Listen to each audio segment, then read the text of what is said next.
నమో శ్రీనివాసాయ నమః. నమో వెంకటేశాయ నమః. అందరికీ నమస్కారం అండి.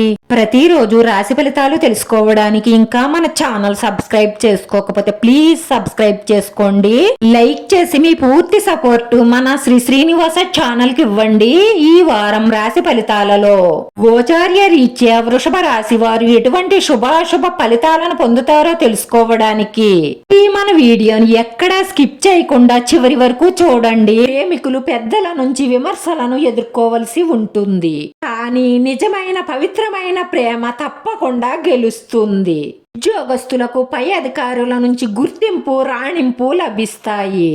ప్రముఖులను కలుస్తారు. బ్యాంకు వ్యవహారాలలో పనులన్నీ సురుగ్గా సాగుతాయి. కిరాణా, ఫ్యాన్సీ, సుగంధ ద్రవ్య వ్యాపారస్తులు వ్యాపారం పట్ల సంతృప్తి చెందుతారు. మంచి లాభాలుంటాయి. ఈ వారంలో మీరు కలలో కూడా ఊహించినటువంటి ఒక అందమైన స్త్రీతో మంచి శుభవార్తనైతే అందుకుంటారు. ఆ వార్త వినగానే మీ మనసైతే గాలిలో తేలిపోతుంది. ఈ వార్తని మీ సన్నిహితుల స్నేహితులతో పంచుకుంటారు.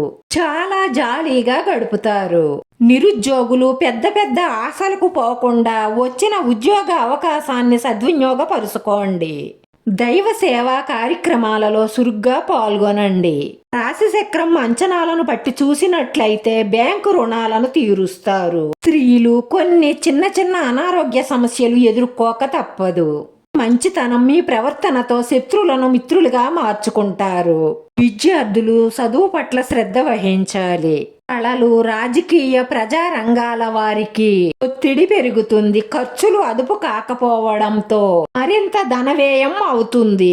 సభలు, సమావేశాలలో ప్రముఖులతో పరిచయాలు ఏర్పడతాయి. స్త్రీలకు మీ భాగస్వామి వైఖరి వల్ల ఒత్తిడి, పని భారం తప్పదు. మీ కలత్తర వైఖరి మీకు సికాకును కలిగిస్తుంది.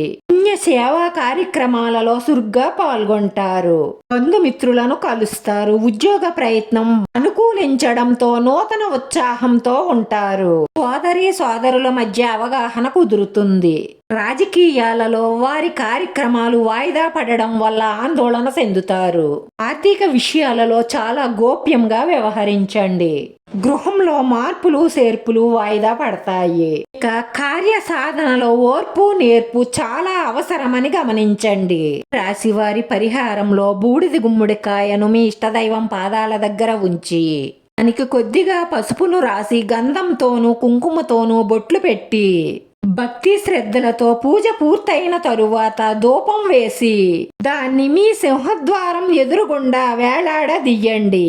ఎప్పుడు మీ సింహద్వారం ముందు బూడిద గుమ్మడికాయ ఉండడం వల్ల అది వాస్తు పురుషుడుగా చెప్పబడుతుంది. కాబట్టి మీ వాస్తులో ఎటువంటి దోషాలు ఉన్నా పరిహారం అయ్యి మీ మనసులో ఉన్న కోరికలన్నీ తీరి మానసిక ప్రశాంతత లభిస్తుంది.